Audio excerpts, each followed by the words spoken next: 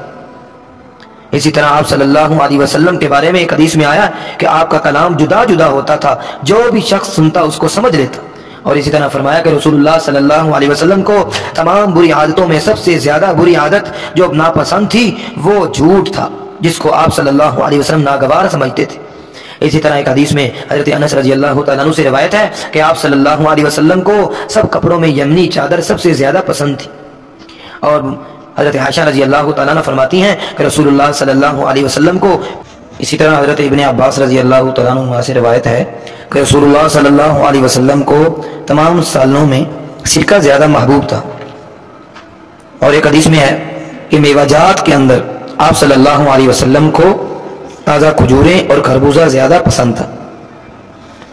آپ صلی اللہ علیہ وسلم جب اکیلے نماز پڑھتے تو لمبی لمبی رکعتیں پڑھتے، اور جب نماز کرواتے، جماعت کرواتے تو مختصر پڑھاتے کہ کسی کو تکلیف نہ ہو۔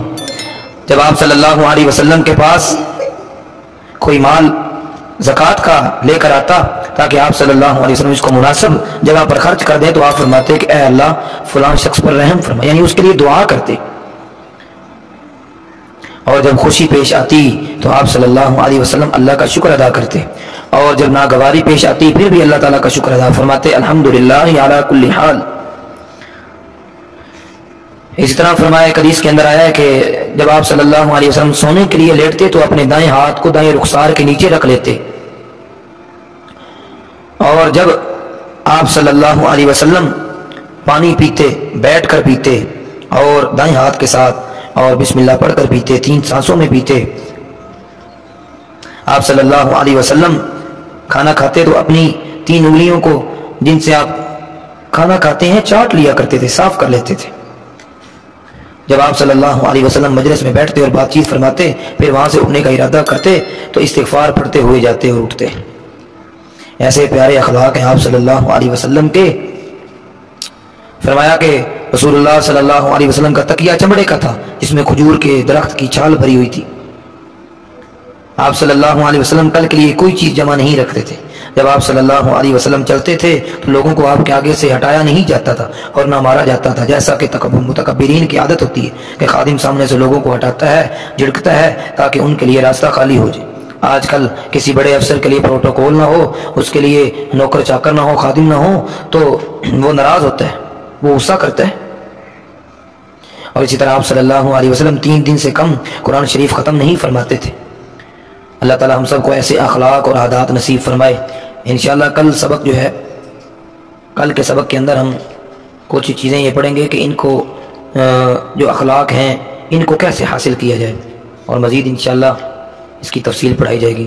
اللہ تعالی ہم سب کو عمل کی توفیق نصیب فرمائے۔ السلام علیکم ورحمۃ اللہ وبرکاتہ۔